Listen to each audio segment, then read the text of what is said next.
Good morning बच्चों, मैं आपकी हिंदी की टीचर आपकी क्लास 7th की व्याकरण शिल्पी का 3rd लेसन संधि में आपको आज पढ़ाने जा रही हूँ। संधि का शाब्दिक अर्थ है मेल। आपने लास्ट क्लास में भी, पिछली क्लासों में भी संधि के बारे में पढ़ा होगा। हम आज एक बार से संधि के बारे में विस्तार से जानते हैं। संधि का शाब्दिक अर्थ होता है मेल, लेकिन व्याकरण में संधि का अर्थ दो या दो से अधिक ध्वनियों या वर्णों के परस्पर मेल से उत्पन्न विकार अर्थात परिवर्तन से होता है। जैसे विद्यार्थी, ठीक है, विद्यार्थी है तो ये निकल रहा है विद्या प्लस अर्थी, जिसका अर्थ बन गया विद्यार्थी। इसमें बड़ा प्लस आ, ये निकल रहा है, इसका अर्थ निकल रहा है विद्या आ, बड़ा आ। ऐसे नदी प्लस ई बराबर नदीश, तो इसका अर्थ क्या है, नदीश। ई का ज़्यादा वो है ना, तो ये हो गया, पहला हो गया धन प्लस ऐश्वर्य, धनेश्वर, छोटा और बड़ी ए, तो ये हो गए ए, इसका उच्चारण। इस तरह से ये उपयुक्त उदाहरणों से पहले शब्द को अंतिम ध्वनि तथा दूसरे शब्द की प्रथम ध्वनि के परस्पर मेल से परिवर्तन आ जाता है। यही परिवर्तन संधि कहलाती है। अर्थात दो ध्वनियाँ अथवा वर्णों के परस्पर मेल से उत्पन्न विकार अथवा परिवर्तन को ही संधि कहते हैं।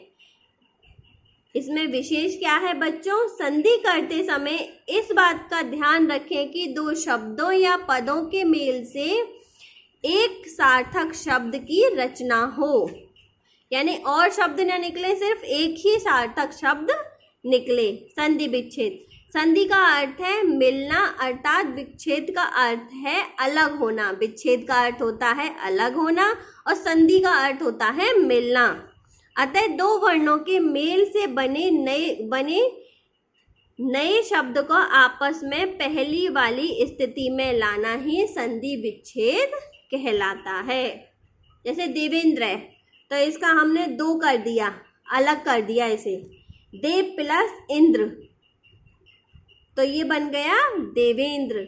मतलब हमने पहले तो संधि की और फिर इसका पूरा अर्थ हम ले आए देवेंद्र, ठीक है। इस तरह से बसंतोत्सव, बसंत प्लस उत्सव, नमस्ते का कर दिया नम प्लस ते। संधि के भेद, संधि के 3 भेद होते हैं, स्वर संधि, व्यंजन संधि और विसर्ग संधि। स्वर संधि कौन सी होती है, दो शब्दों के परस्पर मेल से होने वाले परिवर्तन को स्वर संधि कहते हैं। जैसे परम प्लस आत्मा, परमात्मा, ये दो शब्दों के परस्पर मेल से होने वाले परिवर्तन, परम प्लस आत्मा, ये दो शब्द हैं और जिनसे बन गया एक अच्छा सा शब्द ही परिवर्तन हो गया, वो बन गया परमात्मा। गण प्लस ईश, ये हो गया गणेश। इस तरह से स्वर संधि के भेद 5 होते हैं, ये 5 प्रकार की होती है स्वर संधि। दीर्घ संधि, गुण संधि, वृद्धि संधि, यण संधि और अयादि संधि। दीर्घ संधि, यदि ह्रस्व या दीर्घ स्वर के बाद अन्य ह्रस्व या दीर्घ स्वर छोटा, बड़ी, छोटी, बड़ा ऊ, छोटा ऊ आ जाए तो दोनों के मेल में दीर्घ स्वर बड़ा आ, बड़ी ई और बड़ा ऊ बन जाते हैं। ये इस तरह से आपके चित्र में दे रखे हैं। छोटा प्लस छोटा बराबर आ, रस प्लस अयन, तो ये बन गया रसायन। इस तरह से ये सब हैं दीर्घ संधि के उदाहरण हैं, जिन्हें आप ध्यान से देखिए और पढ़िए।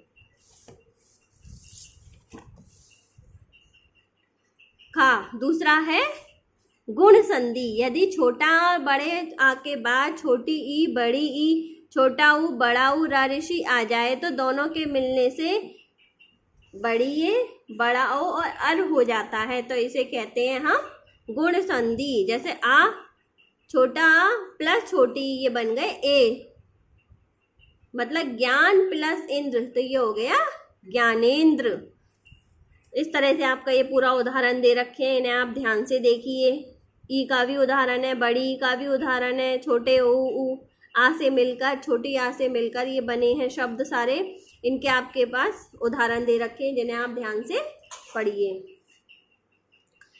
वृद्धि संधि, यदि छोटा बड़े आ के बाद छोटी ए बड़ी ए हो तो दोनों के स्थान पर बड़ी ए, छोटी ओ के स्थान पे औ हो तो दोनों में स्थान पर औ हो जाता है। ठीक है, छोटी आ और औ। बनौषधन, बन नौषधन। ठीक है, ये सब आपके उदाहरण दे रखे हैं जिन्हें आप ध्यान से देखिए और याद करिए, इन्हें पढ़िए ध्यान से। यण संधि, यदि छोटा ई बड़ी, छोटा ऊ बड़ा ऊ रा ऋषि के बाद अन्य कोई अन्य स्वर आ जाए, छोटी ई बड़ी ई के स्थान पर या ऊ, छोटा ऊ बड़े ऊ के स्थान पर वा तथा ऋषि के स्थान पर रा हो जाए। इस तरह से आपके दे रखे हैं ये उदाहरण, इन्हें पढ़िए और याद करिए। जैसे यदि प्लस अपि, यद्यपि। ठीक है, इस तरह से आदि प्लस अंत, आद्यंत। इन्हें आप देखिए, पढ़िए और याद करिए।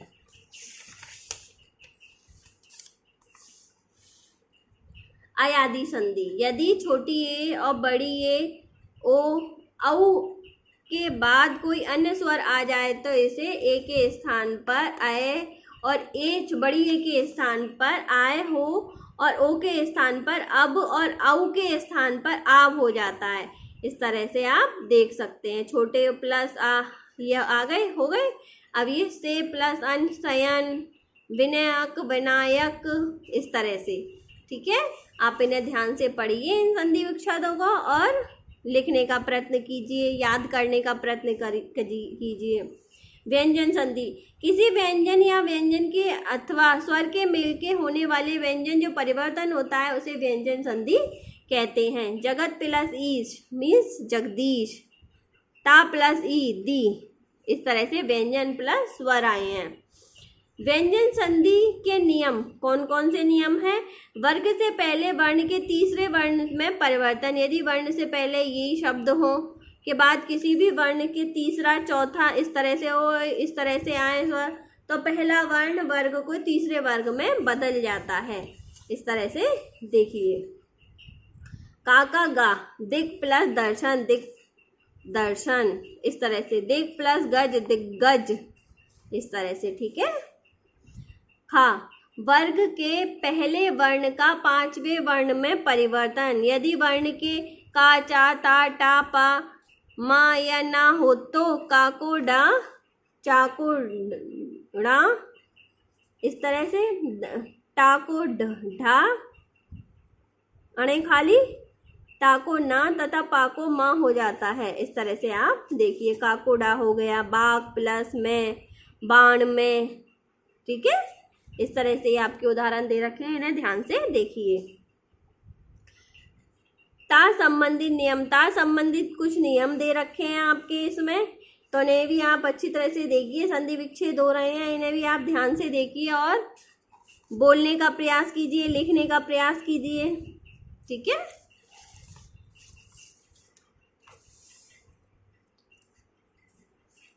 माँ संबंधित कुछ नियम है। माँ संबंधित कुछ नियम, माँ के बाद का से माँ कोई व्यंजन आए तो माँ इस व्यंजन को पंचम वर्ग में बदल जाता है। माँ का डा, सम प्लस कल्प, संकल्प, इस तरह से ये सारे संधि। सम गम, संगम। ठीक है। यदि माँ के स्थान पर या, रा, ला, बा, शय है या उमे का सदैव अनुसार इस तरह से हो जाए, तो जैसे सम प्लस योग, संयोग, सम प्लस रक्षण, संरक्षण, इस तरह से। यदि माँ के बाद माँ और आके मम हो जाता है तो उसे सम मुख, सम्मुख। ठीक है। सम प्लस मान, सम्मान, इस तरह से अब बन जाते हैं। छा से छतरी का है संबंधित नियम, तो छा से छतरी के स्थान पर चा वर्ण जुड़ जाता है, तो ये इस तरह से बन गए। ना के स्थान पर ऋषि, रा, शय के बाद ना हो तो णा हो जाता है, तो ये सारे हो गए। परि प्लस नाम, परिणाम। ठीक है। राम प्लस अयन, रामायण, इस तरह से बन गए। बच्चों इसमें याद रखने वाली बात ये है, चावण, चा, छा, जा, झा, झा, ये सारे वर्ण हैं, ठीक है। टावण, टा, ठा, डा, डा, ये सारे टा से संबंधित वर्ण हैं। ता, था, धा, धा, ये तावण। श, शलगम तथा से षटकोण आदि से सपेरा आने पर ना का ना नहीं होता, जैसे दुर्जन, पर्यटन, दर्शन, रसना, रतन, अर्जुन आदि। विसर्ग संधि, विसर्ग संधि इस तरह से ये निशान दे रखा है कि बाद किसी स्वर या व्यंजन के आने से विसर्ग में जो परिवर्तन होता है उसे विसर्ग संधि कहते हैं। जैसे दुष, ये लग रही है ना दो बिंदी जो विसर्ग में ऊपर दे रखी हैं। दुस्साहस, तो ये हो गया दुस्साहस। दु प्लस चरित्र, दुष्चरित्र, इस तरह से। विसर्ग संधि के नियम है। विसर्ग संधि में बनाने कुछ नियम इस प्रकार से हैं। ये विसर्ग संधि का विसर्ग का ओ में परिवर्तन हो जाती है। यश प्लस गान, यशो गान, ठीक है। मन प्लस रंजन, मनो, ओ के आ गया, अब ओ में परिवर्तन हो गई, मनोरंजन, इस तरह से। विसर्ग का राम में परिवर्तन, निधन, तो ये हो गया निर्धन। राम बोल रहा है ना, का तो हो गया, का में तो विसर्ग का ओ में परिवर्तन हो गया और खा में हुआ विसर्ग का राम में परिवर्तन, ठीक है। इस तरह से कुछ उदाहरण दे रखे हैं इसके, तो इन्हें ध्यान से देखिए और पढ़िए।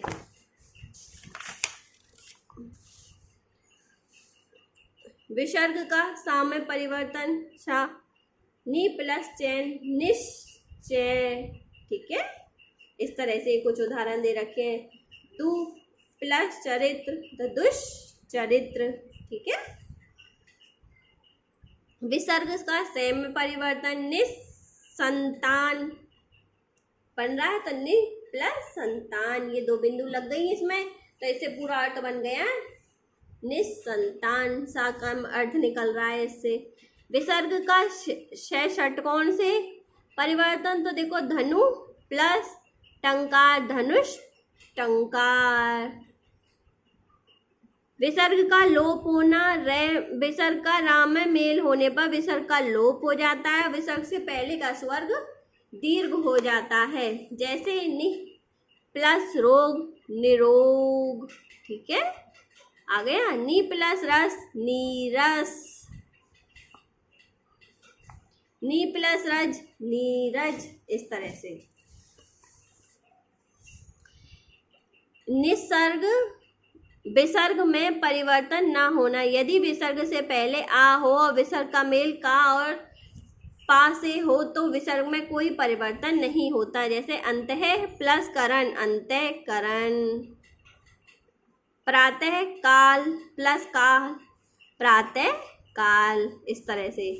बच्चों आओ एक बार फिर से इस पूरे चैप्टर को हम है ना एक बार से फिर से है ना दोहराते हैं। तो ये हैं दो वर्णों के परस्पर मेल से उनके मूल रूप में होने वाले परिवर्तन को संधि कहते हैं। दो वर्णों के मेल से बने नए शब्दों को पहली स्थिति में वापस लाना संधि विच्छेद कहलाता है। संधि के 3 भेद होते हैं, स्वर संधि, व्यंजन संधि और विसर्ग संधि। स्वर संधि के 5 भेद होते हैं, दीर्घ संधि, गुण संधि, वृद्धि संधि, यण संधि और अयादि संधि। व्यंजन का व्यंजन अथवा स्वर से मेल होने पर व्यंजन में जो परिवर्तन होता है उसे व्यंजन संधि कहते हैं। विसर्ग के बाद किसी स्वर या व्यंजन के आने से विसर्ग में जो परिवर्तन होता है उसे विसर्ग संधि कहते हैं।